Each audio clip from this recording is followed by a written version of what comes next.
Olá pessoal, sejam todos bem-vindos a mais uma aula do curso Analista Técnico em Hardware e Redes de Computadores, promovido pela Infor-Quality Centro de Capacitação Profissional. Eu sou o instrutor Franklin Dantas e estarei ministrando a continuidade dessa aula, tá? O conteúdo dessa aula. Lembrando que vocês podem acessar as aulas anteriores através do meu canal no YouTube, youtube.com/franklindantas.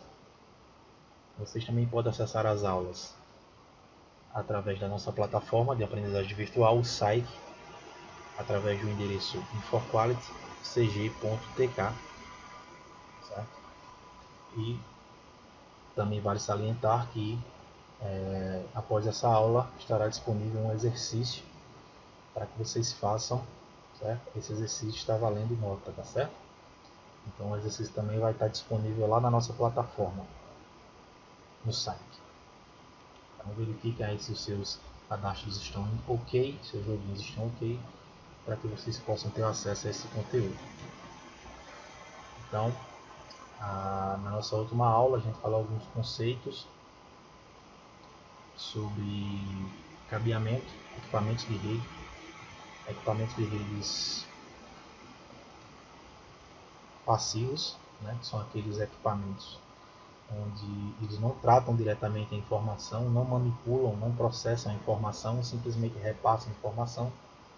São equipamentos passivos de rede. Então a gente falou na nossa última aula sobre os hacks de telecomunicações, certo? Falamos sobre o que é a unidade de altura, como você deve adquirir um hack, né, de forma correta, você adquirir, até mesmo você instalar um hack, falando sobre o Pad Panel, suas características e a sua instalação. Falamos sobre a régua de tomadas também, que é utilizada em hacks. Falamos um pouco sobre o Pad Cord. E hoje nós iremos falar um pouco aí sobre os modelos de referência. Então, lá no final dos anos 60, início dos anos 70, surgiu um dos primeiros conceitos de rede de computadores, que foi a ARPANET. A ARPANET ela foi uma rede desenvolvida para estabelecer a comunicação entre universidades nos Estados Unidos, não só universidades, como órgãos militares, por exemplo, né? Ela surge nas universidades com o propósito de fazer a conexão dessas universidades e centros de pesquisa com órgãos militares, fazer com que os computadores conseguissem se comunicar. Naquela época era utilizada a conexão de linha de escada para fazer, ou seja, a linha de telefonia para fazer essa comunicação. Utilizavam-se modems, conhecidos como modems de AWAPS, para fazer essa conexão lá na época. No início, quando a ARPANET ela começou a surgir, teve-se uma certa dificuldade no que se refere à forma com que os equipamentos iriam se comunicar, ou seja, como esses equipamentos iam enviar e quando, por exemplo, né? Como e quando esses equipamentos iriam enviar e receber informações. Porque às vezes uma universidade estava trabalhando num projeto de comunicação em rede, vamos supor assim, parecido com a ARPANET, e aí essa rede ela se comunicava de uma forma, os equipamentos se comunicavam de uma forma. A ARPANET, os equipamentos se comunicavam de outra forma. Então, com o tempo foram surgindo sistemas de comunicação. A IBM, por exemplo, ela desenvolveu um sistema de rede também de comunicação que também se comunicava de uma certa maneira. Então, qual que era a grande dificuldade? Os computadores, por trabalharem de formas diferentes e se comunicarem de forma diferente, eles não conseguiam falar uma única língua, eles não conseguiam se comunicar. Foi onde lá em 1971 surge aí um dos primeiros modelos de referência e passa a ser utilizado não só pelos fabricantes de equipamentos de rede, como também para os desenvolvedores, os programadores que criam aplicações para esses equipamentos, para roteadores, para switches, para servidores. Então, a partir desse momento, a partir do surgimento do modelo OSI, que é um sistema aberto de interconexão, toda e qualquer empresa ou corporação ou órgão que quisesse desenvolver algo relacionado à rede de computadores teriam que seguir esses padrões, teriam que estabelecer essas regras. Então, foi definido uma sequência de camadas para que os dispositivos, no que se refere a hardware como também ao software, tivessem que seguir e se alinhar com essas camadas para que a comunicação de rede entre os computadores se mantivesse estável e independente do país, né, ou localidade desses computadores, eles conseguiriam falar uma linguagem só. Então, o modelo OSI, um dos primeiros modelos de referência que foi utilizado em escala global, né, ele trouxe exatamente essa vantagem da padronização. Então, poderia ter um computador aí lá no Japão, outro computador lá na China, outro computador aqui no Brasil, nos Estados Unidos, e esses computadores falariam aí a mesma língua. Né? Apesar de nós falarmos idiomas diferentes, esses computadores iam falar a mesma língua. Então vamos ler o conceito aí, que o Slide também está mostrando.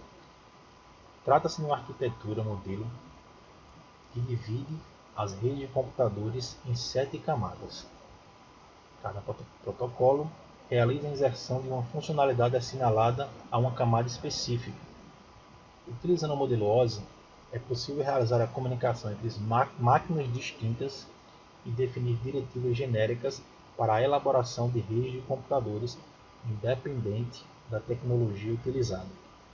Sejam essas redes de curta, média ou longa distância. Então a definição nos diz também que os computadores, seja numa rede local WAN, seja numa rede de área larga, seja numa rede de área de cidade, de área metropolitana, toda e qualquer rede de computadores devem seguir o modelo de referência.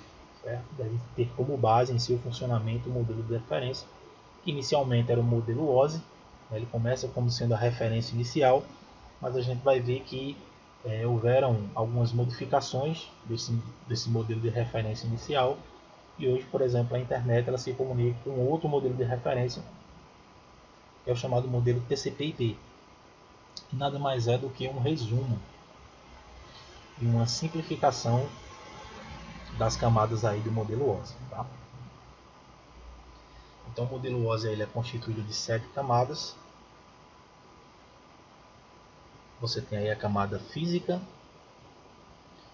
isso numa visão que a gente chama de baixo para cima, né? Que é uma visão down top. Você tem a visão top down, que é de cima para baixo.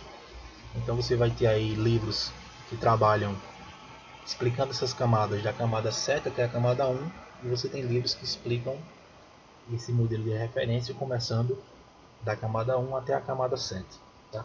Então aí você vai ter a camada física, primeira camada, certo? Vendo nesse ponto de vista, de baixo para cima. Tá? Você vai ter a camada física, deixa eu pegar só um indicador aqui, um apontador laser. Aqui.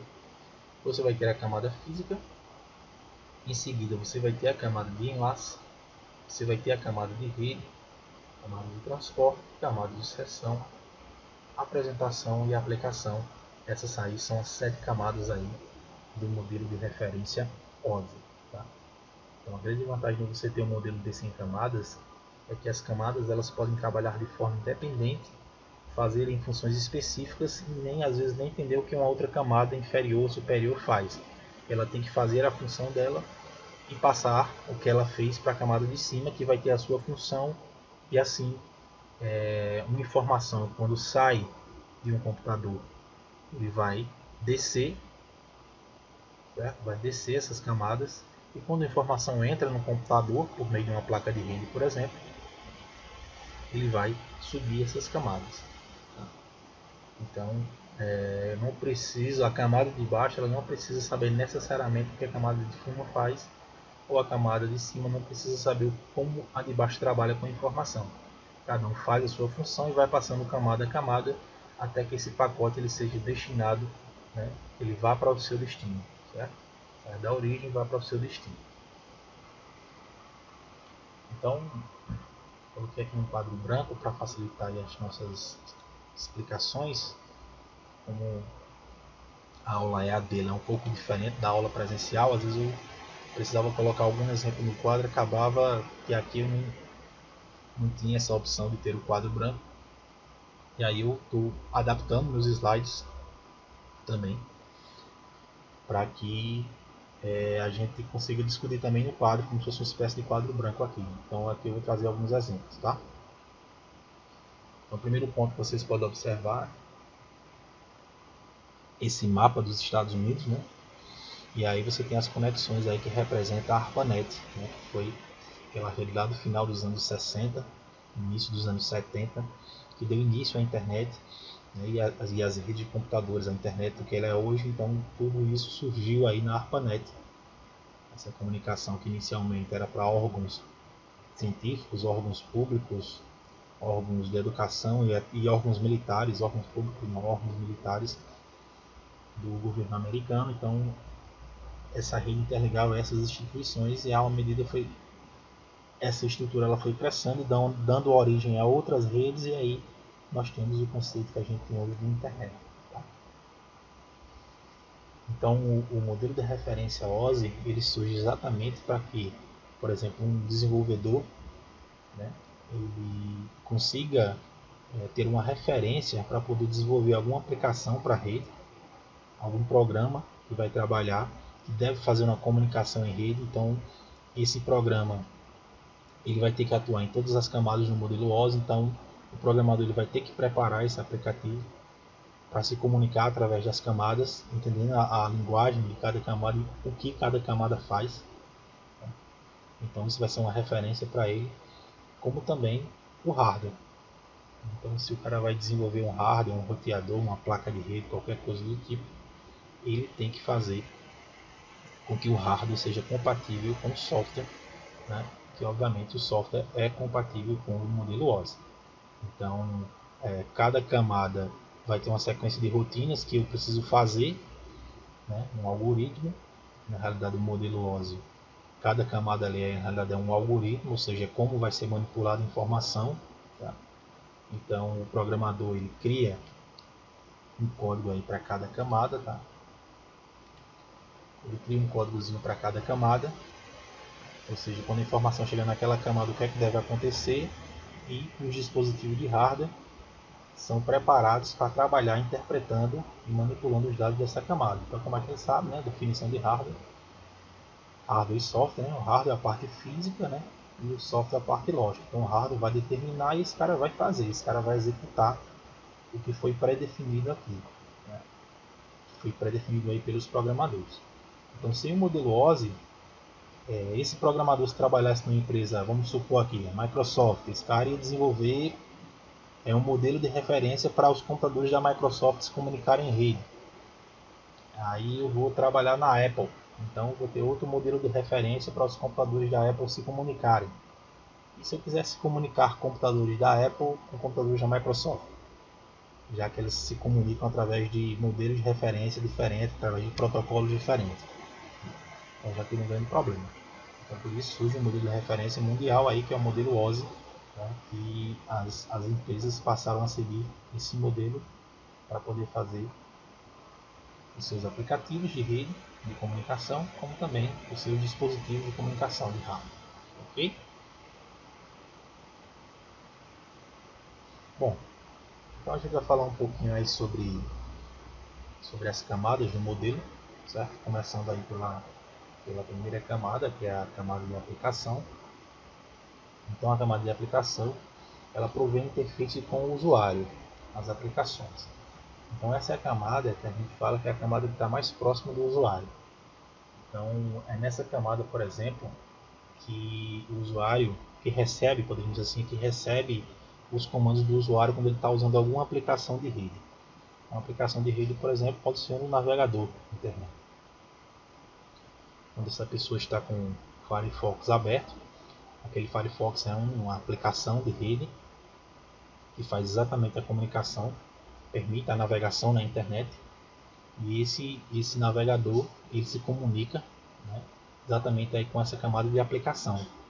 Então, quando o usuário solicita, por exemplo, uma página na internet, a primeira camada que poderíamos dizer assim, avisada sobre isso é a camada de aplicação, que vai receber aquela solicitação, ou seja, o usuário está utilizando o Firefox, Mozilla, e recebe e abre uma página lá na internet qualquer. Tá? Então, a camada de aplicação é que se comunica diretamente com esses softwares de rede, e fazem comunicações em rede. Outro exemplo, por exemplo, é o Skype, para conversas instantâneas, né? Tempo real. Você pode ter também, por exemplo, um programa de envio e recebimento de e-mails, como é o caso do Outlook ou do Thunderbird, que são clientes de e-mail.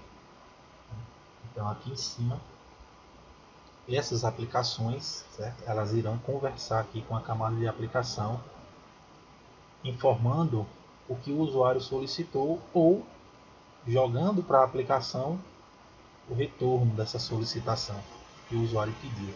E, consequentemente, essa informação a camada vai jogar para a aplicação, e a aplicação, seja ela Firefox, Skype ou Outlook, essas aplicações elas vão jogar de volta a informação que o usuário solicitou. Então, essa camada aí é a camada mais próxima do usuário. Tá? A próxima camada aí do modelo OSI é a camada de apresentação. Então, essa camada ela trata daquilo que o usuário solicitou lá na aplicação. Então, o usuário solicitou uma página na internet. Então, através do navegador Firefox. Então, o navegador Firefox se comunicou aqui com a camada de aplicação e disse: o usuário solicitou uma página lá de um endereço X, lá na internet, lá do servidor do Firefox. Os servidores web, né, que são os computadores. Servidores é um computador que hospeda conteúdo e fornece esse conteúdo. Então, você tem um servidor web, que é o que disponibiliza páginas web. Essas páginas aí que você navega na internet comumente. Então, através do Firefox, a camada de aplicação recebeu a requisição, certo? Ele quer acessar um respectivo endereço aí, certo? Para poder acessar um site, vai jogar essa informação aqui para a camada de apresentação. Chegando na camada de apresentação, a camada de apresentação vai verificar qual é o conteúdo, certo? Dessa solicitação que chegou da camada de aplicação, e vai verificar se ela precisa criptografar essa informação, se a informação tem que ser segura, qual que é o tipo de arquivos, se é JPEG, se é foto, se é música, se é texto, certo? Vai verificar se precisa comprimir, diminuir alguma coisa. Então, a apresentação ela vai tratar da característica da informação que vem. Então, ela vai tratar, né? Então, ela também é da camada de aplicação. Também faz parte da camada de aplicação. Então, ela vai tratar a informação que veio de cima e verificar o que é.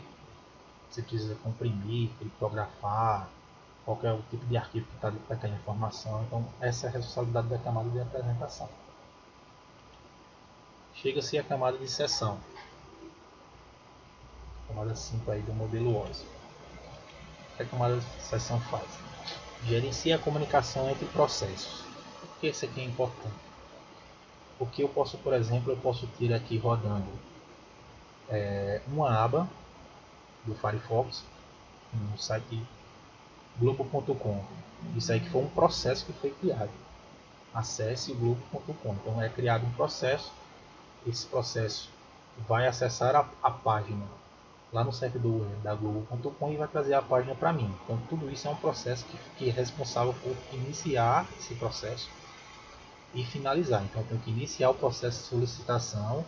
Quando a página chegar, eu vou finalizar.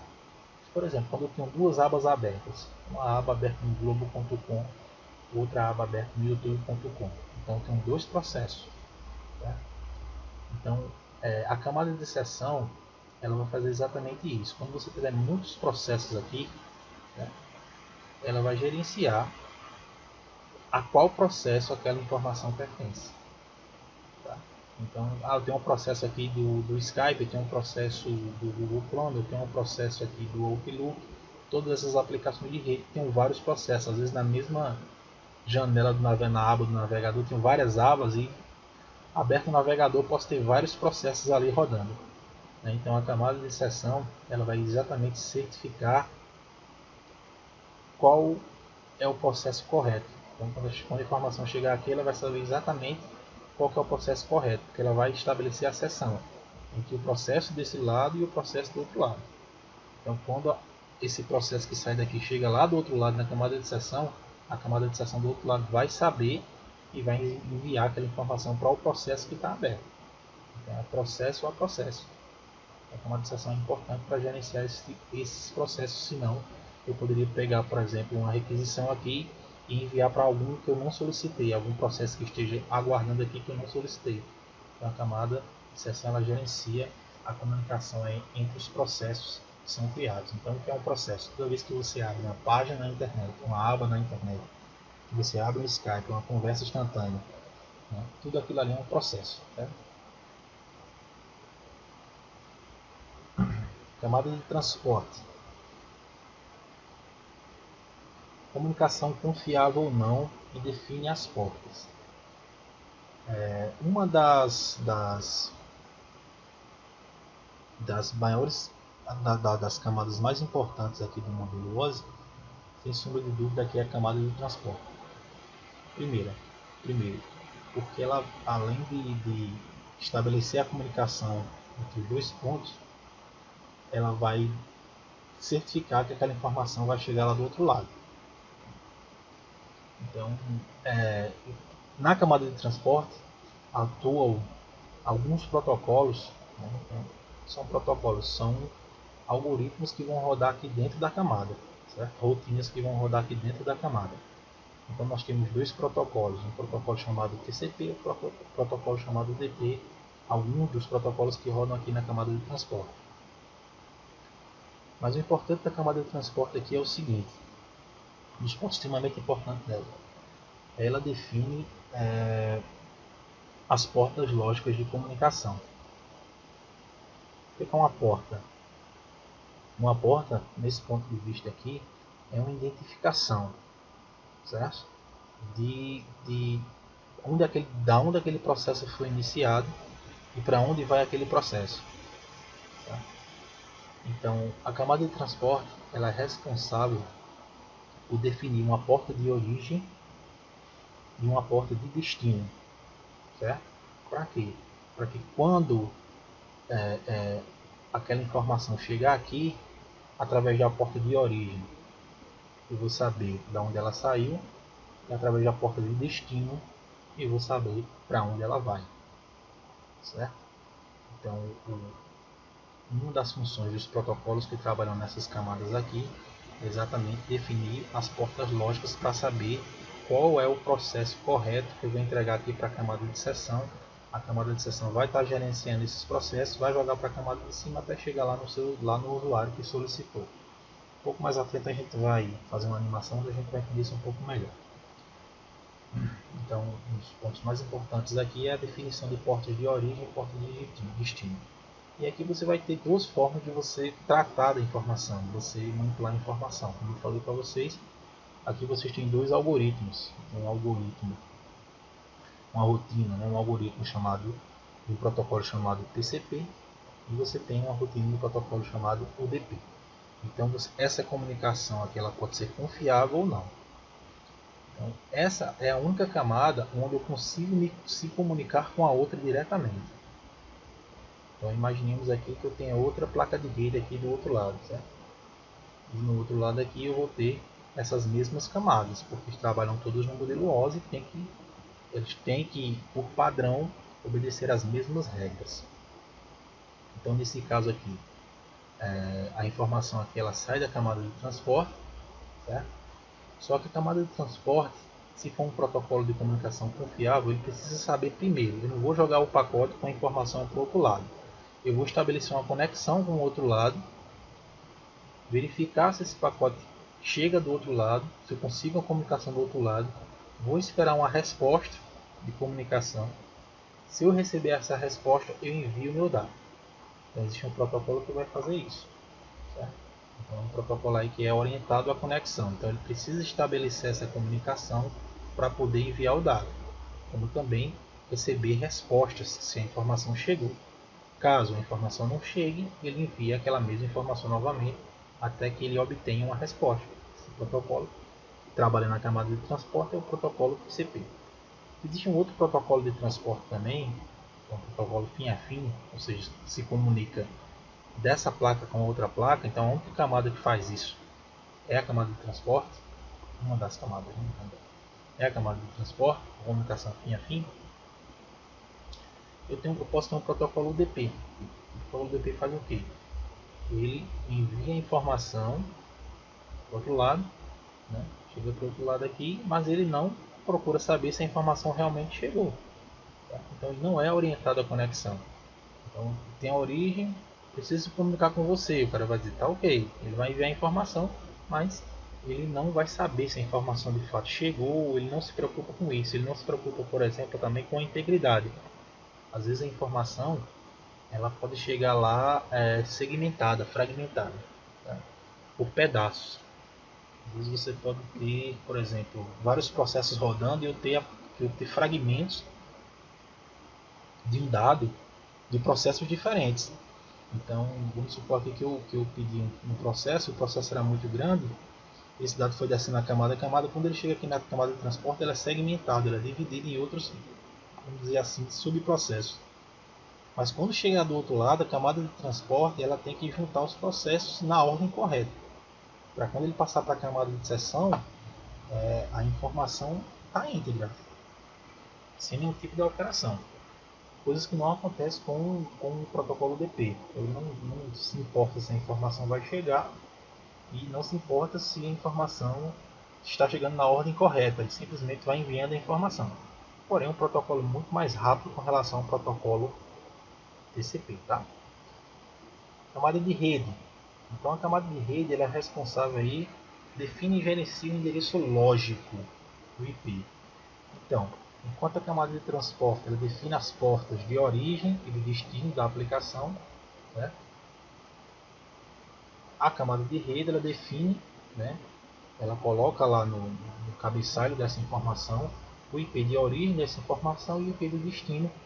IP esse que vai ser repassado para vários outros equipamentos de rede, e alguns equipamentos eles são capazes de ler essa informação aqui na camada 3, que é o caso dos roteadores.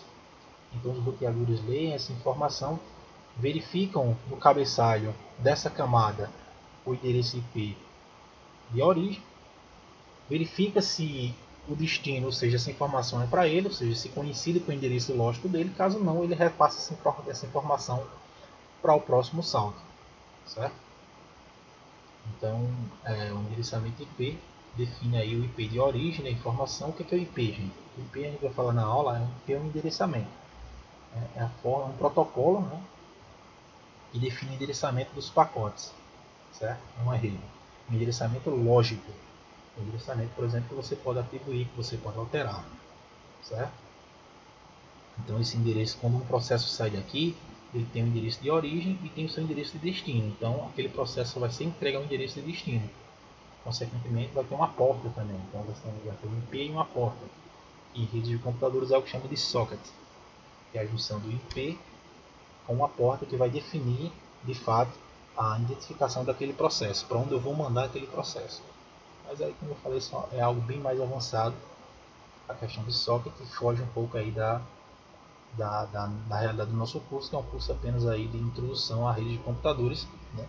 É um curso mais feito para que vocês saiam com uma noção boa de redes, uma noção boa, não, boa, né, obviamente, mas uma noção mais, vamos dizer assim, intermediária, tá? Porque rede de computadores é um assunto relativamente extenso e vasto, tá ok? Então, saindo aí o pacote saindo da camada de rede, chega na camada de enlace, que é uma camada que tem como principal função definir o endereço MAC, que é o endereço MAC address. MAC é controle de acesso ao meio. Então é um endereço físico, né, dos dispositivos de rede. Todo dispositivo de rede, seja placa de rede, roteador, vai ter um endereço físico. Cada interface de rede tem um endereçamento físico, e é através desse endereçamento físico que eu faço aí o encaminhamento dos pacotes. eu faço saltos dos pacotes. Então a camada de enlace, ela define qual o endereço MAC de origem e qual o endereço MAC de destino do próximo salto.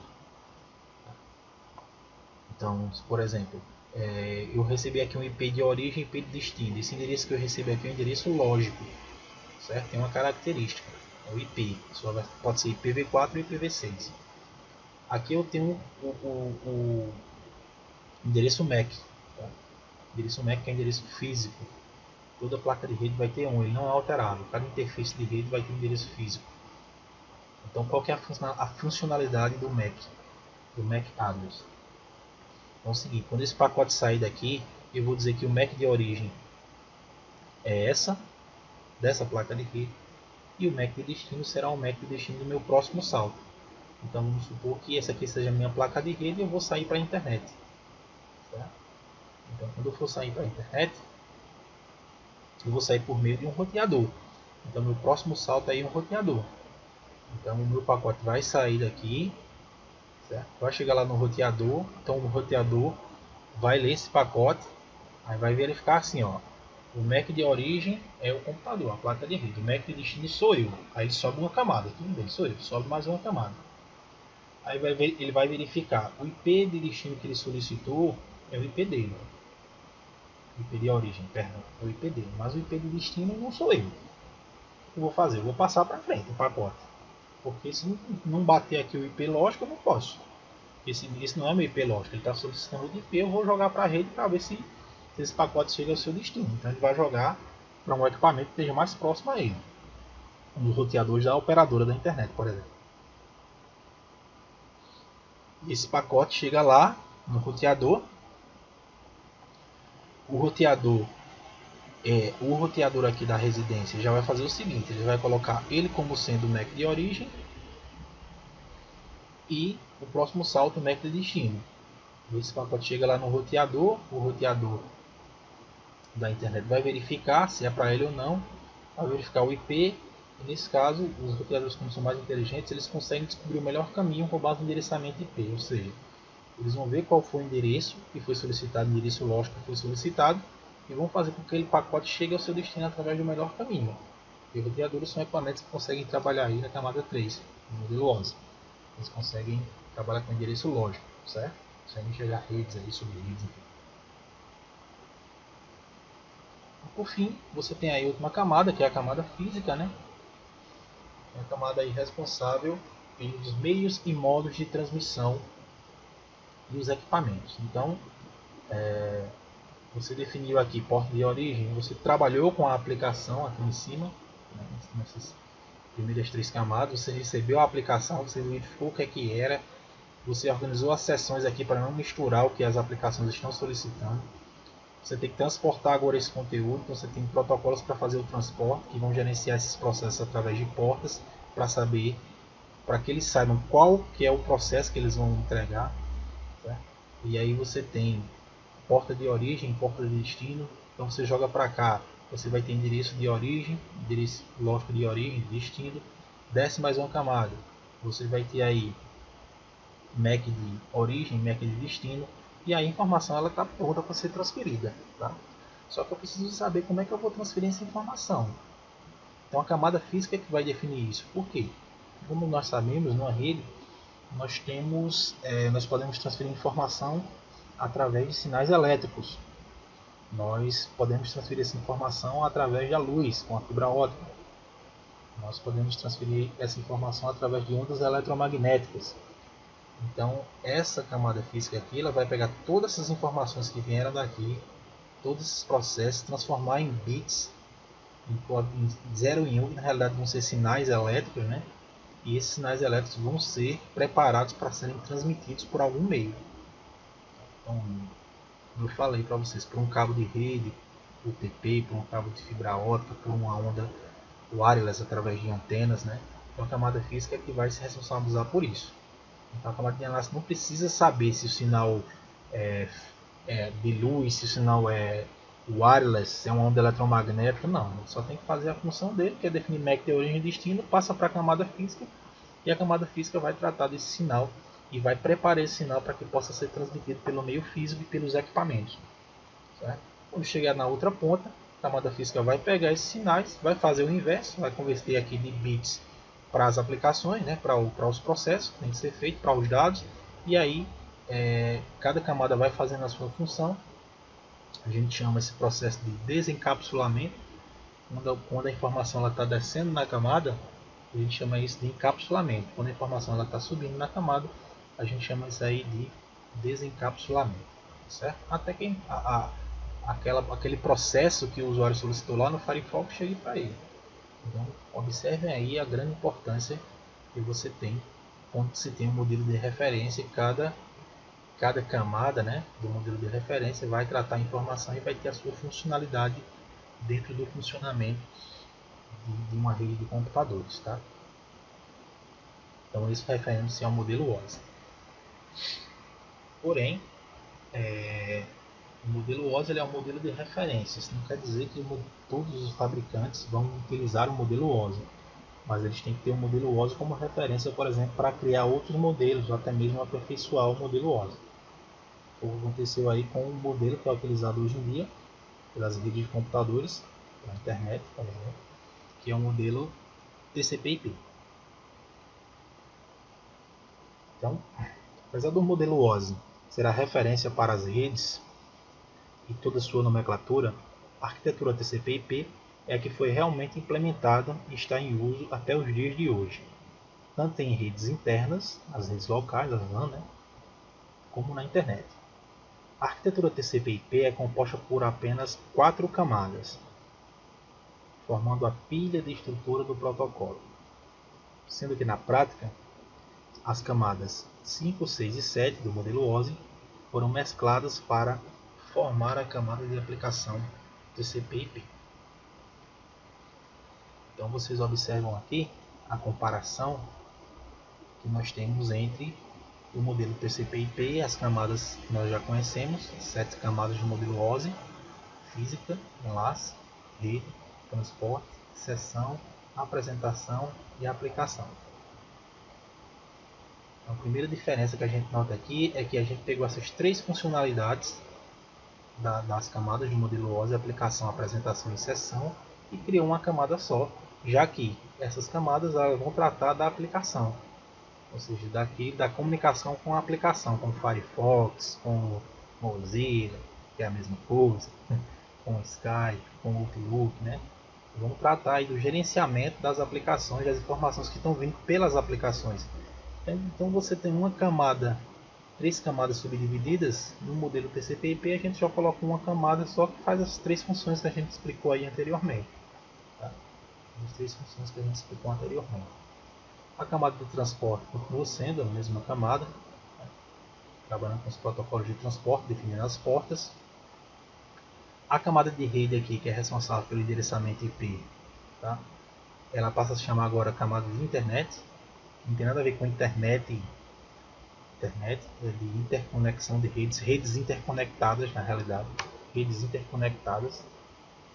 Algumas nomenclaturas, alguns livros chamam de rede também, não tem problema nenhum, certo?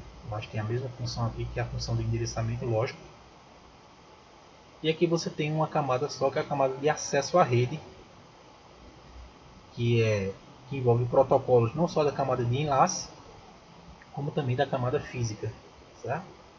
Então a camada de enlace, como a gente viu, é aquela responsável por MAC de origem e MAC de destino. Então ela está implementada aqui, os protocolos dessa camada vai estar implementado aqui, e a camada física e seus protocolos, né?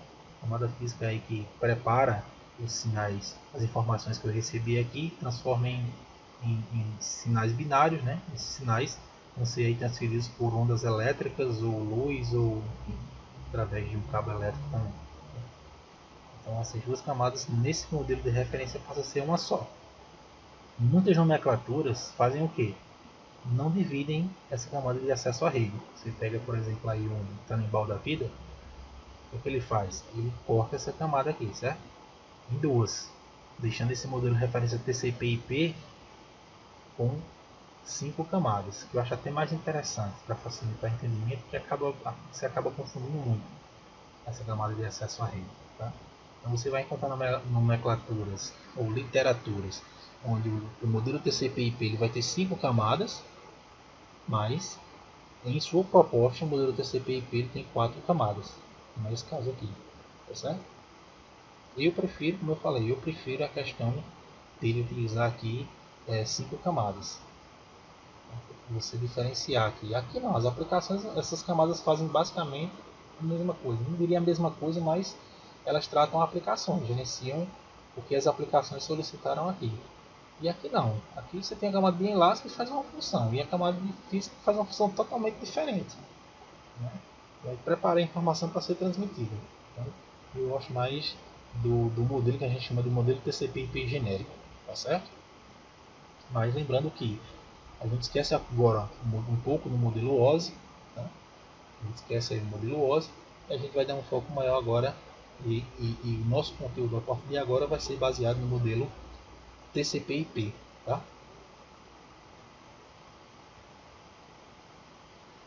Então, para a gente dar continuidade ao assunto, a gente precisa entender o que são protocolos e conhecer alguns protocolos.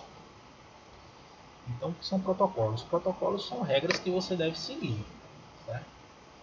Então, deixa eu passar aqui para o quadro branco. Então, imagine aí que você mora aí nos Estados Unidos e aí você fala aí inglês, né? E aí você quer se comunicar aí com o computador com a pessoa que está lá no Japão, né? Apesar dessa pessoa não ser tão japonesa não, a pessoa que está lá no Japão que fala japonês. Então nem sempre o cara que fala inglês vai falar japonês, o cara que fala japonês vai falar inglês. Então o japonês ser bem inteligente. E aí no meio você vai precisar de quem? Precisa de alguém que traduza, certo? Para que eles falem a mesma língua.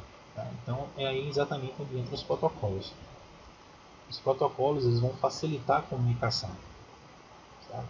Então eles vão criar regras para que essa comunicação ela seja estabilizada, para que você consiga se comunicar com computadores em continentes, em países diferentes, falando línguas diferentes, mas que pelo fato desses protocolos seguirem um modelo de referência, esses computadores falam a mesma língua. Então, por exemplo, uma grande autoridade quando chega num determinado país, tem uma série de protocolos que ele tem que seguir. Então você não pode levantar, você não pode abaixar, você não pode tocar na mão de uma pessoa, né? O cara chega lá naqueles países árabes, onde tem uma questão religiosa lá muito forte, né? Então você não pode tocar na mão, você não pode, então vai ter uma série de protocolos que uma pessoa, né, uma autoridade que vai visitar lá tem que seguir, seja um conjunto de regras, né, para que aquela comunicação entre os países lá, né, aquele diálogo entre os países, eles sejam estabelecidos. Tá? Então, dentro daquele modelo de referência, deixa eu voltar aqui novamente, dentro daquele modelo de referência que a gente viu, você tem alguns protocolos. Em cada camada daquela, você tem alguns protocolos que vão ter funcionalidades específicas, vão ter protocolos para tratar informações específicas, para gerenciar a informação de uma forma ou de outra. Tá? Você vai ter inúmeros protocolos, entendem protocolos como sendo algoritmos, como sendo programas, né? Não é um algoritmo, é uma rotina. Então, se uma determinada informação, por exemplo, informação da internet, chegar para mim, existe um protocolo para pegar aquela informação de uma página da internet, de um navegador, por exemplo, lá do Firefox. Quando aquela informação chega na camada de aplicação, vai ter um protocolo que vai pegar aquela informação, vai entender o que ela é e vai realizar todo o procedimento para que aquela informação saia e retorne. Certo? Então ele vai manipular, ele vai gerenciar aquela aplicação, aquela solicitação, aquele processo. Né? Então o protocolo ele passa a ser responsável, né, por manipular aquela informação. Por exemplo, eu preciso transferir um arquivo de texto, preciso fazer uma transferência de dados. Eu tenho um protocolo só para fazer transferência de informação. Eu preciso enviar o e-mail, tenho protocolos para envio de e-mail. Eu preciso receber e-mails, eu tenho outros protocolos para recebimento de e-mail. Né?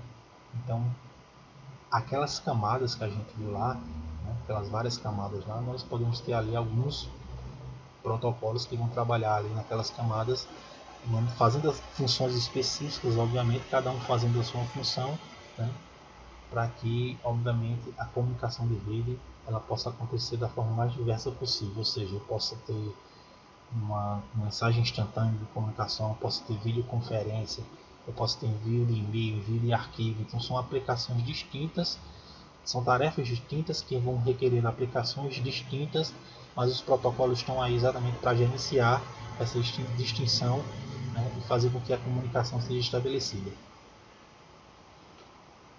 Então, protocolos. Toda rede de computadores tem sua comunicação dependente de um protocolo ou de vários. Protocolo é o nome dado a um conjunto de regras de computadores que os computadores devem seguir para que a comunicação entre eles permaneça estável e funcional. Resumindo, computadores diferentes na mesma rede só se entendem se falarem a mesma língua. Então você tem aqui uns exemplos aqui de protocolo IP, protocolo HTTP, protocolo FTP, POP, NET, entre outros protocolos aí que você pode ter atuando naquelas camadas lá. Novamente, a questão aí da comunicação. E aí, por exemplo, eu estou listando para vocês alguns dos principais protocolos aí da camada de aplicação. Aquela camada que se comunica diretamente com as aplicações. Por exemplo, o Google Chrome, o Firefox, eles realizam a comunicação. Na camada de aplicação existe um protocolo específico para se comunicar com esses dispositivos, com esses programas, tá?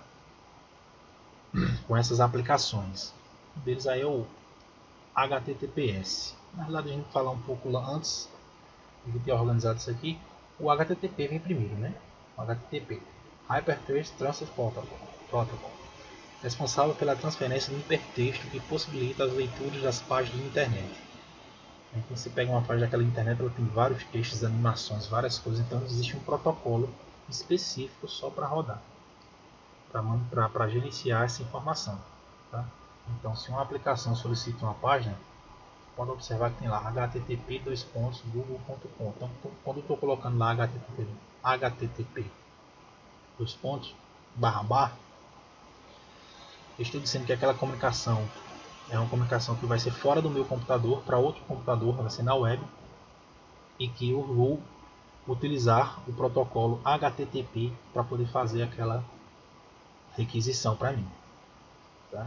O protocolo HTTP, vou requisitar o protocolo HTTP, o protocolo HTTP vai se comunicar com as outras camadas, vai se comunicar lá com o servidor web, e o protocolo HTTP vai ter que trazer aquela informação também para mim. Então o meu navegador ele vai solicitar pelo HTTP, como também ele vai ficar aguardando a resposta. Aquela resposta tem que vir pelo protocolo HTTP, como se ele ficasse monitorando ali, como se ele ficasse escutando. Então o que tiver com destino ao protocolo HTTP, se foi para aquele processo, lembrando que eu posso ter vários processos, várias abas ao mesmo tempo rodando com o protocolo HTTP, e é por isso que eu tenho que ter a identificação dos processos. Por isso que eu tenho que ter a camada de sessão lá, como ser muitos processos, muitas páginas abertas, né? E aí eu vou ter as portas também para identificar qual era o processo que aquela solicitação estava envolvida, tá? Então, HTTP é um protocolo bem conhecido aí. HTTPS, que é um protocolo também de hipertexto, só que as páginas aí elas são criptografadas. Então, você tem um nível de segurança maior na transferência da informação, né? Por isso que elas são utilizadas aí pelos bancos, por exemplo, sites de bancos utilizam esse protocolo aí, que é um protocolo mais seguro, porém um pouco mais complexo, mais demorado também, tá? Porém mais seguro, que as páginas utilizam, né? Então, a página de banco utiliza o HTTPS. Uma das primeiras coisas que você observa, se for uma página fake, vai ter HTTP. Se for HTTPS, realmente é um site que ele passa por padrões de segurança, né? Então, essa informação ela está protegida, tá? Ela é criptografada, enfim. Tem uns recursos de segurança a mais, não é só você jogar, fazer a solicitação e esperar de volta, não. Você tem outros, esse protocolo ele manipula a informação de forma diferente, de forma que ela fique mais segura a transferência, certo? Essa informação consiga sair e chegar de forma mais segura com relação ao HTTP. Por exemplo, eu posso interceptar um pacote HTTP aí com o Sniffer, né, que é um programa que vai capturar pacotes, e eu posso verificar o cabeçalho e verificar as informações do HTTP. Já no HTTPS isso não acontece. As informações lá são todas embaralhadas, criptografadas, né? Então dificulta aí a captura de alguma informação que porventura tenha vindo nesse pacote, né, nessa transação.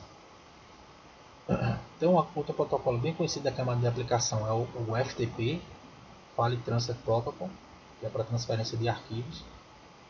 Então, por exemplo, a Unicamp, o FCG, o EPB, elas têm servidores FTP. Então, imagine que o aluno precisa pegar uma apostila do primeiro período.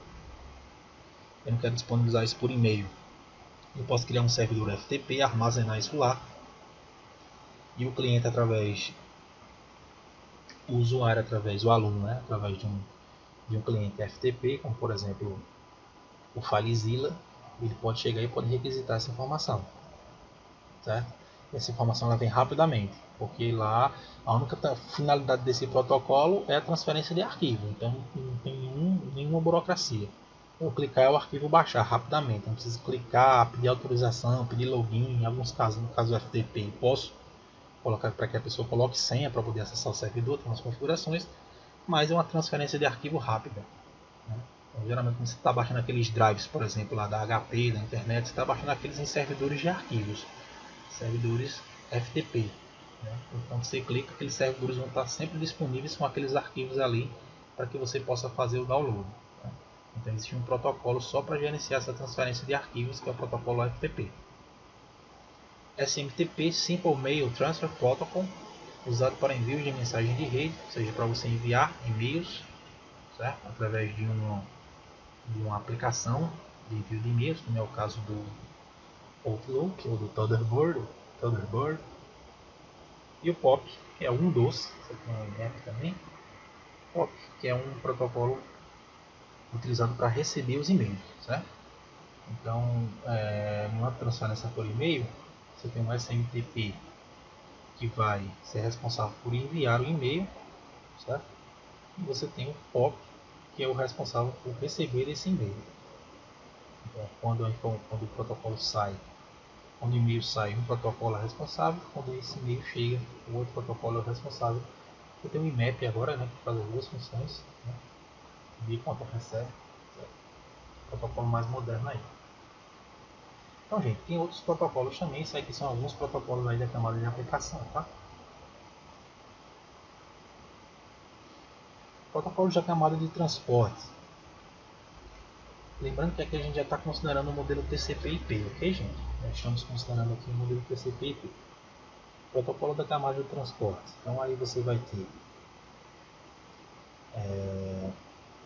o protocolo TCP, protocolo de controle de transmissão. Protocolo responsável pela preparação e transporte do pacote, basicamente define a porta de origem, o porta de destino e utiliza meios para garantir a integridade do pacote. É o que eu falei lá. O TCP é um protocolo que ele vai certificar que aquela informação que está sendo enviada realmente vai chegar ao seu destino e vai chegar na ordem correta. Caso a informação, algum pedaço daquela informação, algum segmento daquela informação não chegue até o outro lado, o TCP vai enviar, o TCP da outra ponta vai ficar aguardando e enviando requisições, a gente chama de ACK, né? Enviando requisições até que aquele segmento esteja totalmente completo, aquela informação esteja totalmente completa na ordem correta. Diferente aí do UDP, né? Também se baseia no envio de pacote de informações, mas remove toda a parte de verificação de erros da outra tecnologia. Então o UDP ele vai enviando, né? Ele é um protocolo assim, orientado à conexão também, ou seja, ele precisa verificar se tem comunicação do outro lado, mas ele vai enviando e não quer saber se a informação lá chegou ou se não chegou, ele só sai enviando a informação, né? Então ele não quer saber se do outro lado algum pacote daquela informação foi perdido, né? Enfim, ele só vai enviando, e aí se faltou alguma coisa, o cara lá vai ter que reivindicar e vai ter que ser enviado tudo de novo. Então existem aplicações diferentes. Quando você quer confiabilidade na transferência da informação daquele pacote, você utiliza o TCP. É bem mais burocrático, é bem mais chato, né? O cara vai perguntar se enviou, se pode enviar, né? Eu quero enviar, estou pronto para receber, então vou enviar, né? Que é uma verificação de 3 etapas aí. E demora um pouco, obviamente, né? Demora um pouco. Então, para o pacote ser enviado, tem que fazer toda essa burocracia. Já o DP não, ele pega o pacote, verifica lá, beleza, consegui enxergar o meu destino, chegou do outro lado, vai enviar a informação, sai enviando, não está se preocupando se a informação chega ou não. Então, o UDP ele é muito utilizado para aquelas solicitações que eu preciso de um tempo de resposta maior. Por exemplo, uma videoconferência. Quando eu preciso acessar uma videoconferência, quando eu estou gravando, né, gravando vídeo e jogando os pacotes de vídeo, né, e aí às vezes eu posso ter uma pequena falha na transmissão, uma pequena perda de pacote, né, quando há uma falha na transmissão, mas aquilo tem que ser em tempo real. Se eu fosse utilizar o TCP, utilizando essas confirmações por cada pacote, iria demorar uma eternidade e iria ter um lag enorme. Então eu utilizo o DP nesses casos só para enviar pacotes, e se o pacote perder não tem problema. Eu vou ter uma pequena falha no vídeo ou no áudio, mas a informação vai ser compreendida, vai chegar lá novamente. Então eu utilizo o DP aí nesse tipo de situação. Para fazer consultas, por exemplo, em servidores de DNS, né? Para consultar um site, um servidor de DNS, eu também utilizo aí o DP. Então, naquela camada de aplicações lá, vão existir aplicações, protocolos das aplicações que vão utilizar o TCP, e você vai ter também aí aplicações que vão utilizar o DP. Né? Sem sombra de dúvida, aí, o protocolo TCP é um dos mais utilizados, inclusive pelo HTTP, né? HTTPS. Então, muitos desses protocolos aí, dessas aplicações, utilizam principalmente o TCP. Mas os dois servem basicamente para a mesma coisa, né? A transferência da informação. Protocolos aí da camada de internet, que seria referente aí à camada de rede, né? Você vai ter aí um protocolo chamado ICMP, Internet Control Message Protocol, que autoriza a criação de mensagens relativas ao IP, mensagem de erro e pacote de teste. Então esse carinha ICMP, eu já mostrei para vocês já no funcionamento do suíte do hub. Esse carinha aí, por exemplo, uma das aplicações é o ping lá do Windows, onde eu utilizo o CMP para enviar pacotes para uma outra interface de rede, como também receber pacotes dessa interface para verificar se a comunicação está estável. Então o CMP ele tem alguns métodos de funcionamento, e um deles é esse, é o envio e o recebimento de pacotes para testes. Em cima de quê? Em cima do IP de origem e do IP de destino. É por isso que ele fala aí, autoriza a criação de mensagens relativas ao IP. Certo? Ele trabalha em cima do protocolo IP. Lá na camada, no caso, modelo OSI, camada de rede, e no modelo TCP, a camada de internet. ARP, Address Resolution Protocol. Também vimos esse protocolo quando a gente estava falando sobre a diferença entre hub e suíte. Então a gente viu que o protocolo ARP é um protocolo que associa o endereço físico, um MAC address, ao endereço lógico. Então está responsável por definir o endereço físico, MAC address de origem e destino. Essa definição não está tão correta, porque o ARP ele faz essa função também, né? Mas assim, a principal função dele é relacionar endereços lógicos a endereços físicos, para que a comunicação entre a camada de internet e a camada de enlace, né, de acesso à rede, ela seja mais precisa e mais rápida também, né, para que quando uma requisição chegar para um IP eu já saiba qual é o MAC, quando chegar para um MAC eu já saiba qual é o IP rapidamente, certo? E aí você vai ter também nessa camada de internet um protocolo que é bem conhecido, que é o IP, né? Que é o protocolo aí que é responsável pelo endereçamento. É o protocolo pelo qual os dados são enviados a partir de um computador para outro na internet. É responsável pelo endereçamento de origem e de destino. Então esse protocolo aí ele é responsável pelo endereçamento da origem e do destino final. E aí a informação vai sair de um ponto e vai chegar no outro, desde que coincidam o endereço lógico de origem e destino. Tá? Então, um quadro branco aqui para a gente mostrar.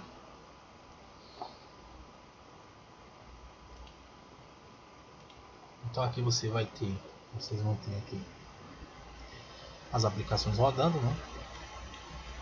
Então vou colocar aqui no navegador, Firefox. aqui vou ter, por exemplo, outra aplicação, vou dar um Skype. Então essas aqui são as minhas aplicações. As minhas aplicações, elas se comunicam com a camada de aplicação, tá? Então Firefox aí vai se comunicar por meio do HTTP. O Skype se comunica, existem protocolos para mensagens instantâneas, então tem que colocar isso aqui no slide, mas vamos mudar aqui. Vamos colocar aqui o Outlook, gerenciador de e-mails. Então o Outlook, por sua vez, ele vai se comunicar com a camada de aplicação e vai passar aí a solicitação dele para o protocolo SMTP, que é o protocolo aí responsável pelo envio de e-mails, né? Então aqui você pode ter várias aplicações se comunicando com a camada de aplicação, e cada solicitação dessa aqui vai gerar um processo, né? E aí eu preciso saber se eu vou trabalhar com HTTP, né? Com HTTP, com SMTP, com FTP, o que é que a minha aplicação está requisitando. Então isso, como a gente viu, isso aí é feito aqui na camada de aplicação, tá? Então, uma vez definido, vamos tomar como exemplo aqui a página da internet, eu vou falar sobre isso para vocês depois, tem uma animaçãozinha. Esse pacote desce para a camada de transporte e vai definir, nesse caso a informação está saindo, né? Estou aqui empacotando a informação está saindo. E aí chego na camada de transporte, eu vou definir se eu vou utilizar o TCP ou o UDP. Geralmente o HTTP ele utiliza o TCP, tá? Então vou utilizar o TCP. O TCP vai gerar uns pacotes para estabelecer a comunicação fim a fim do outro lado. Depois que ele estabelece a comunicação, ele envia o pacote com o dado propriamente dito, dado este que é a requisição aqui que a pessoa fez aqui no navegador, tá? E aí eu jogo para a camada de internet, isso referencia ao modelo TCP/IP, que vai ser responsável aí pelo endereço de origem, que é essa própria interface de rede aqui, e o endereço de destino, lógico, que eu quero chegar, certo? Jogando aqui para a camada de rede, que é a camada de acesso à rede, né, na realidade, a camada de acesso à rede, que é aqui onde eu vou ter vários protocolos, controle de acesso ao meio, LCC, que é uma forma que a camada de enlace ela identifica quem solicita, qual protocolo dessa camada deve entregar, se é o IP, se é o SNP, se é o ARP, dependendo da aplicação, né? Eu estou fazendo uma requisição ARP, por exemplo, eu tenho que essa informação destinada ao ARP.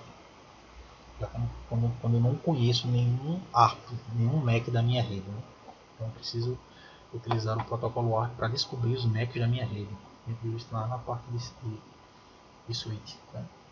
E aí você vai ter nessa camada, que envolve também a camada física, né, o drive da placa de rede, que vai fazer a comunicação da placa de rede com Windows, e aí vai traduzir esses dados para bits, e aí vai transmitir esses dados para sinais elétricos, para sinais de ondas eletromagnéticas ou sinais de luz, vai fazer com que a informação saia de um ponto, né? A gente sai desse primeiro ponto aqui e vá até o outro, chegando do outro lado.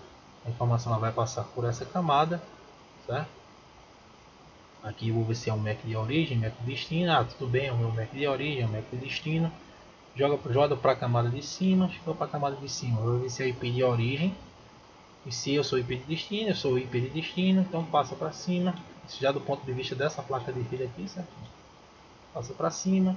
Foi TCP ou UDP, foi TCP, então essa comunicação já estava, o TCP recebe, o TCP agora vai verificar qual das aplicações ele vai entregar, certo? Então aqui, rapaz, eu estou rodando uma aplicação HTTP, então para saber qual das aplicações que eu tenho aqui, eu posso ter várias aplicações HTTP rodando, eu preciso da porta, então eu já sabia a porta de origem e a porta de destino, ele vai jogar para aquela aplicação que tem a porta de destino, certo? E vai jogar para a aplicação que está esperando lá aquela solicitação, né? Então a camada e a pilha de camadas, né? Camada a camada, né? Desempacotando a informação, saindo do PC e chegando lá na outra extremidade no outro PC, empacotando a informação.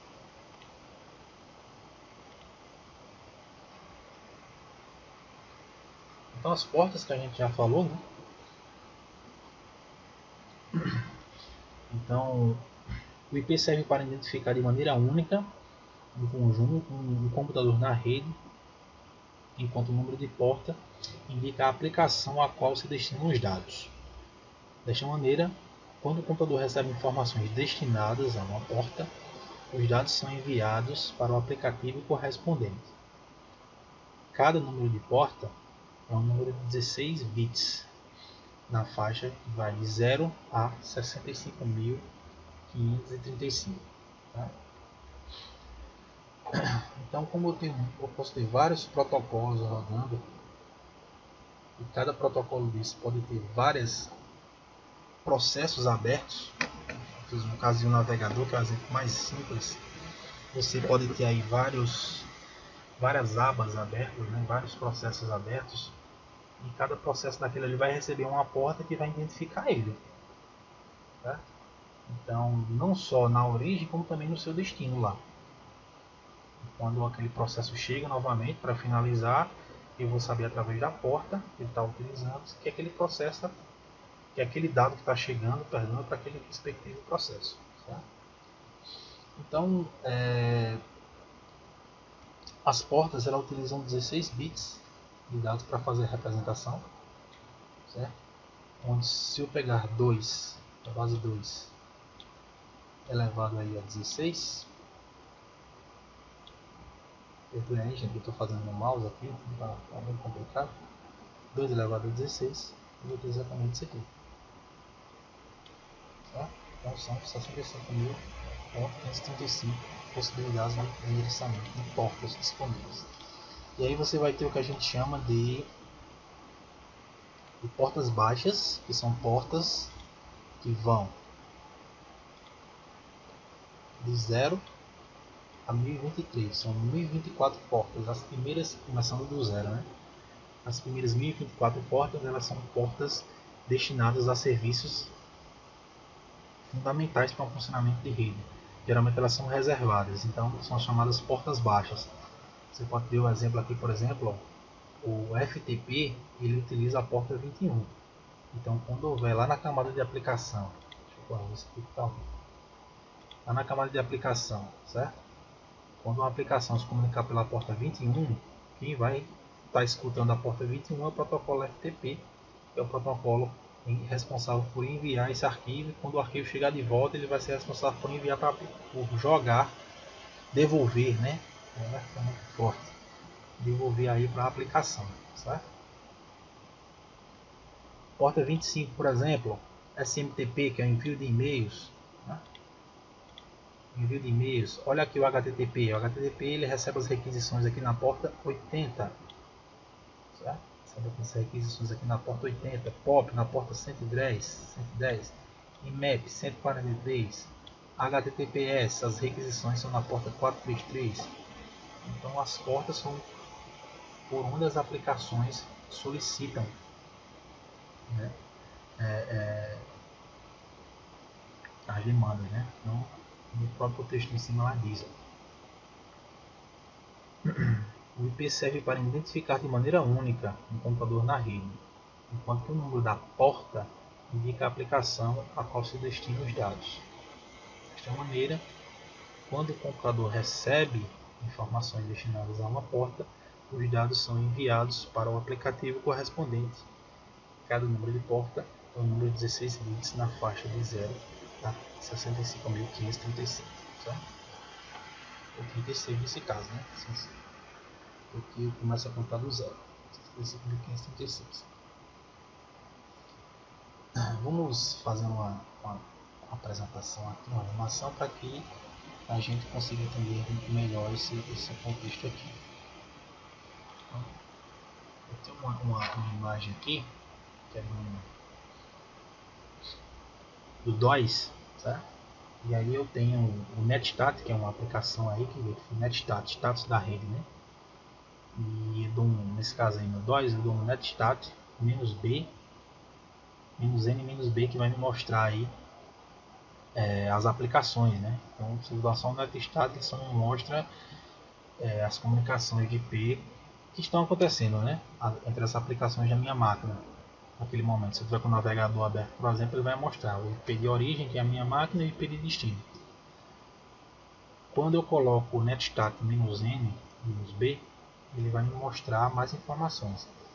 Ele me mostra o processo, né? Nesse caso aqui, está mostrando aqui, por exemplo, ó, que eu tenho um processo PowerPoint.exe, certo? PowerPoint.exe. Outro aqui, o Foxy Proxy Server, certo? E aqui, isso. E aqui o Chrome, então a aplicação do Chrome. Então ele me diz, nesse caso aqui, ó, que há um processo aberto pelo Chrome, utilizando aqui o protocolo TCP, a camada de transporte, com IP de origem 192.168.1.8, que seria o IP da minha máquina, e a porta que foi atribuída é 18.836. Tá? 836. Então, observe aqui que o Chrome identificou esse processo aberto utilizando aqui essa porta. Tá? E aí, você, por exemplo, aqui eu tenho uma solicitação aqui, ó. Fez essa solicitação aqui e aí solicitou a outra IP, então esse aqui é o meu endereço externo, a quem eu estou solicitando aquela aplicação. Ele solicitou um endereço 64, possivelmente alguns dos servidores do Google, 233.190.88, e identificou a porta também desse processo. Então estou buscando essa porta aqui, ó.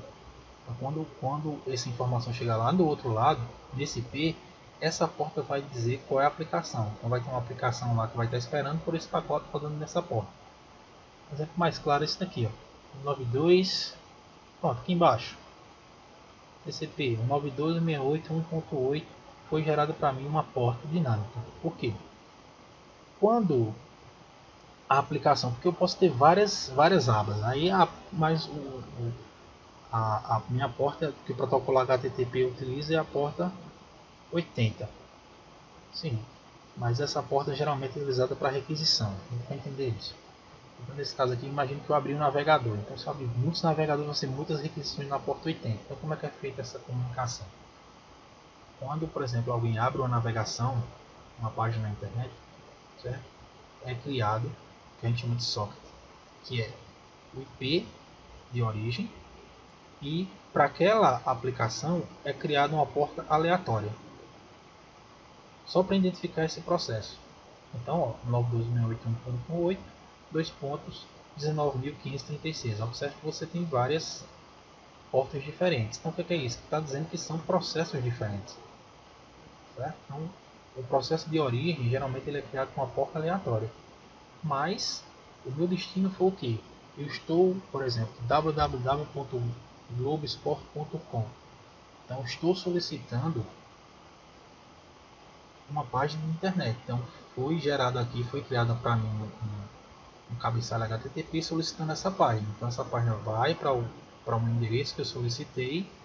Nesse caso, vamos supor que seja o endereçamento IP aqui do globo.com, então 104.78.60.29, e esse 2.80 vai dizer exatamente o que?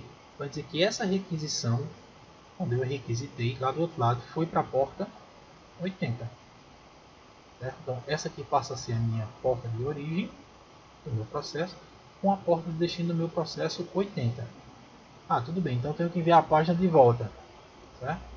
Então, esse cara aqui, o que ele vai fazer? Ele passa a ser a origem, 80, e o destino passa a ser quem? Não a porta 80 do outro lado, né? Porque eu tenho vários processos rodando. Passa a ser essa porta aqui, 19.353. Então, quando esse processo for gerado aqui, agora se ele vai enviar a informação de volta, a porta de origem passa a ser ele e a porta de destino passa a ser essa. Certo? Então, consegue, quando chegar aqui, saber, certo? E entregar aquela informação nessa porta que a aplicação ela vai estar escutando, vai estar esperando, né? Então, por isso que na origem as portas elas são geradas automaticamente, aleatoriamente, certo?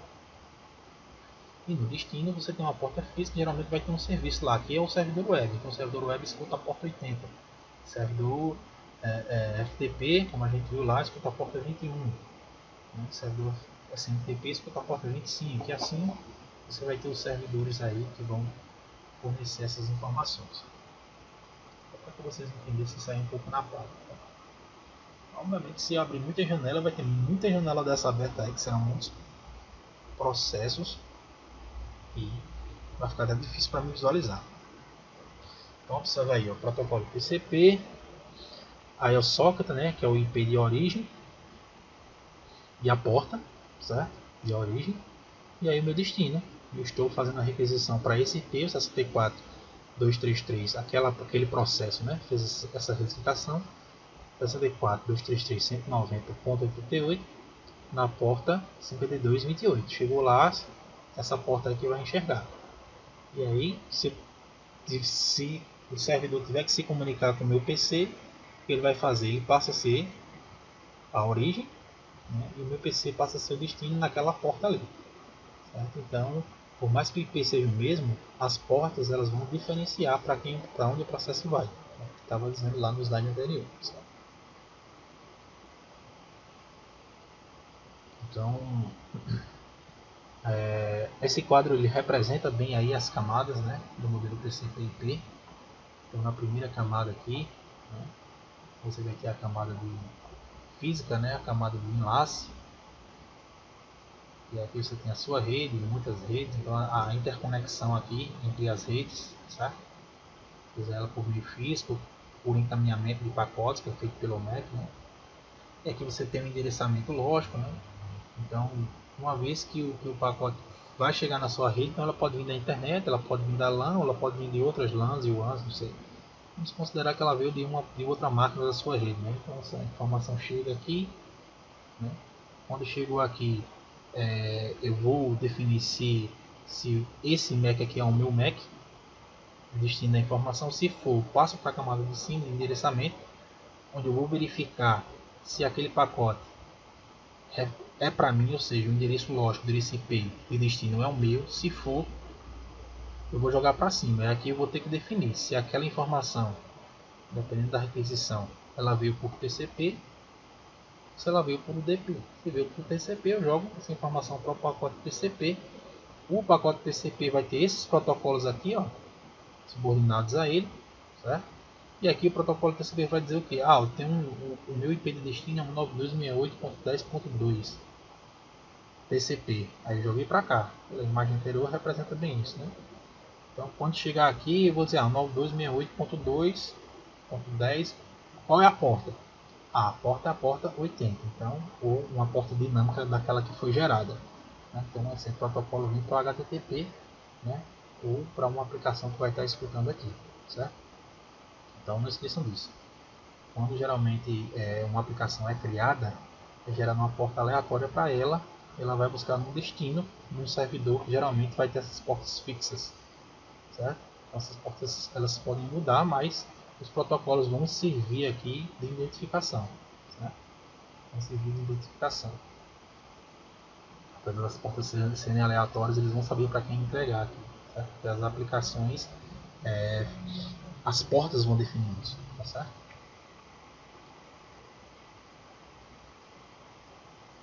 Então, para a gente fechar, né, esse aprendizado aí da nossa aula de hoje, vamos supor aí que o nosso colega, o usuário aí, né, people o cara que vai usar o computador, ele quer aí navegar na internet, certo? Então ele abriu aí o Mozilla, a aplicação Mozilla Firefox, como a gente sabe, ele se comunica aí na camada de aplicação, com a camada de aplicação, certo? E aí, como são muitos processos rodando, então nesse primeiro momento vai ser criada uma porta aleatória, certo? Uma porta alta, né? Acima de 1020, lá acima de 1023, então uma porta mais alta, aleatória, que vai representar aquele processo, certo? E aí essa informação chega aí na camada de aplicação. E qual o dado que vai constar aqui? Vai constar uma requisição, ou seja, o cara ele quer acessar o site google.com através do navegador. Então vai ser criado para isso um cabeçalho HTTP. A informação do usuário que ele solicitou vai estar aí dentro, certo? A informação que ele tiver que transferir, no caso a página, o hipertexto que ele está solicitando, vai estar aí dentro. E vai ser colocado aí um cabeçalho HTTP, certo? Com a porta de origem e a porta de destino, certo? A porta de origem vai ser a porta aleatória e a porta de destino com a porta 80. Então, ele vai dizer, eu quero acessar um site X com a porta de origem aleatória, vai ser criado na hora lá do processo, com a porta de destino a porta 80 e vai ser criado aí um cabeçalho HTTP, certo? Depois que o cabeçalho HTTP é incrementado, esse pacote aí desce para a camada de transporte, certo? Onde esse pacote vai conter o que? Vai conter o dado, a informação que vai ser transferida da solicitação, o cabeçalho HTTP com a requisição HTTP, certo? E vai ser colocado aí o cabeçalho TCP e UDP, que vai receber a porta de origem, vai receber a porta de destino e vai estabelecer a comunicação fim a fim, se é confiável ou não. Então vai testar isso aí, vai verificar, né, e vai colocar aí, definir a porta de origem e a porta de destino, certo?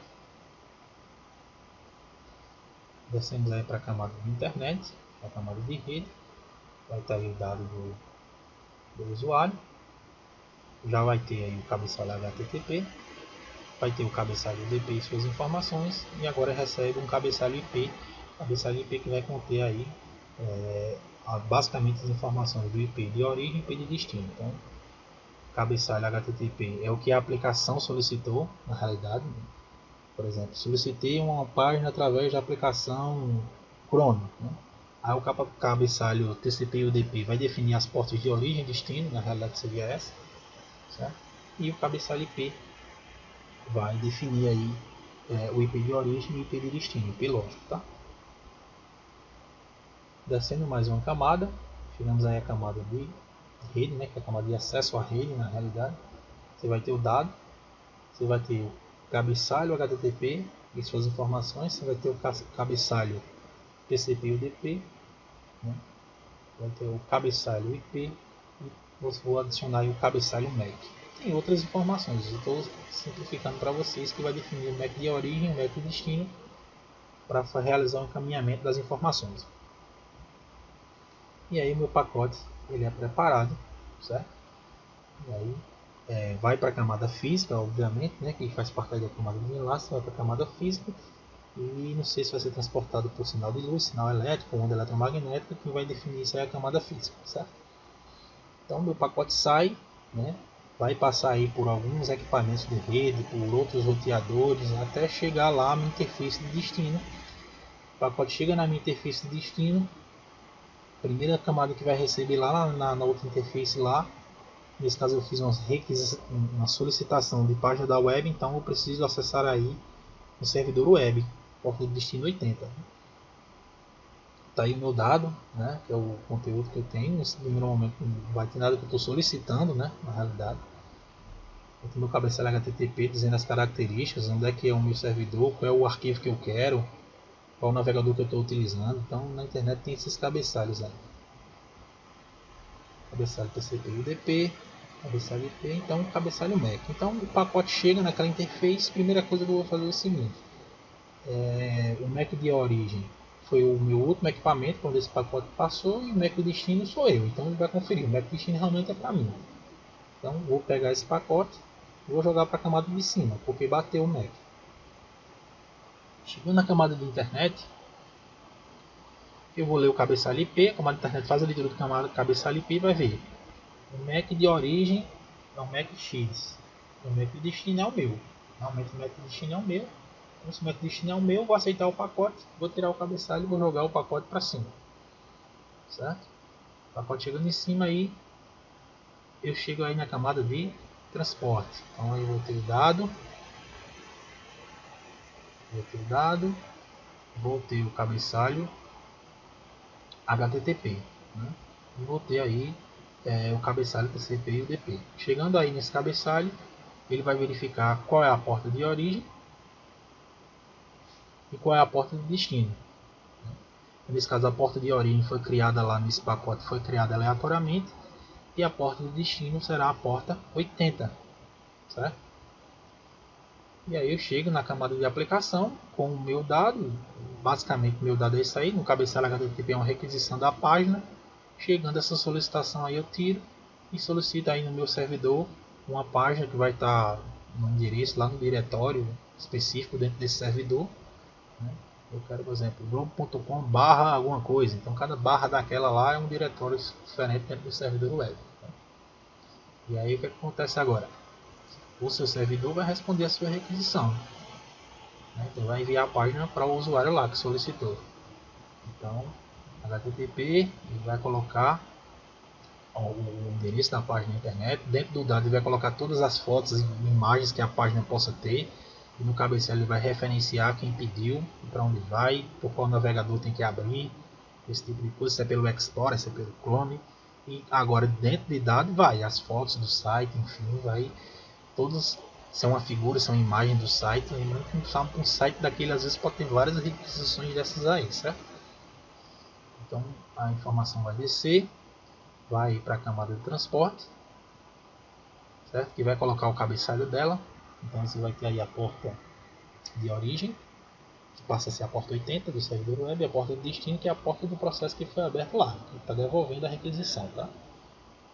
Desceu para a camada de internet, já tem dois cabeçalhos, vou colocar mais um cabeçalho, que é o cabeçalho do IP de origem, que é agora o IP do meu servidor, e o IP de destino, que é o IP da minha máquina. Desceu, chegando na camada de rede, já está o meu dado aí, né, com a minha página pronta, os meus dados da minha página pronta. E aí eu coloco o endereço MAC para fazer aí um encaminhamento, né? Endereço MAC de origem, endereço MAC de destino, que será o próximo salto. E esse pacote ele vai sair, vai caminhar, né, até chegar no onde o endereçamento lógico seja igual, seja o que eu, para quem realmente seja o destino correto, para quem eu estou enviando, certo? Lá vai o pacote. Então, só um pacotezinho, olha a complexidade do negócio, né? Isso é só de um processo, né? Vamos supor de uma imagem daquela que abriu, né? Então o pacote chegou lá com a requisição do usuário, ele requisitou, certo? Chegou na camada de rede, que corresponde aí, né? Que acomete a camada física e a camada de enlace do modelo OS. Veio o cabeçalho MAC.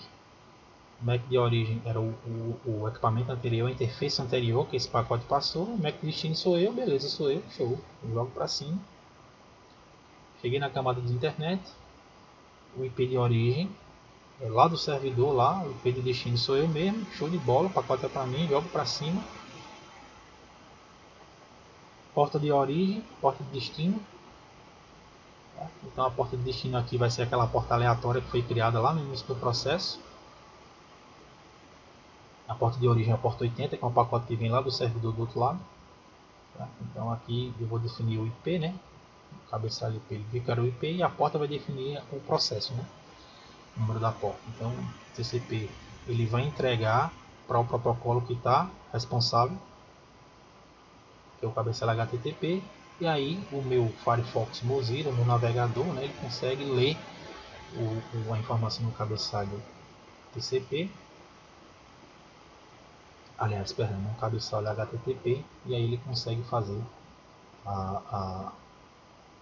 o recebimento da informação e jogar isso aí para a aplicação, né? Consegue fazer a leitura das informações, e assim vai acontecer em todos os processos, né? Em toda a comunicação, né? Todos os processos que estiverem abertos, então várias páginas abertas, vão ser vários processos ao mesmo tempo, certo? Isso vai acontecer constantemente na internet, na rede local. Você vai ter aplicações e protocolos diferentes. Eu tentei simplificar e resumir o máximo para vocês. Obviamente que isso aí é um pouco mais complexo do que isso. A gente teria que estudar em internet bem mais, mas aí nós não temos carga horária para isso, certo? Mas eu espero que vocês tenham entendido aí, principalmente, qual que é a finalidade dos protocolos e qual que é a finalidade dos modelos de referência, tá? Então, galera, o objetivo da nossa aula eu creio que foi cumprido, tá certo? Na próxima aula nós vamos aí trabalhar em cima de um protocolo, do IP, vamos falar aí sobre o endereçamento IPv6 e o endereçamento aí IPv4, tá bom? Então, a nossa próxima aula será essa, eu devo estar postando aí nos próximos dias, para que junto com essa próxima aula vocês possam realizar e fazer o exercício, tá? Então, até mais, até a próxima.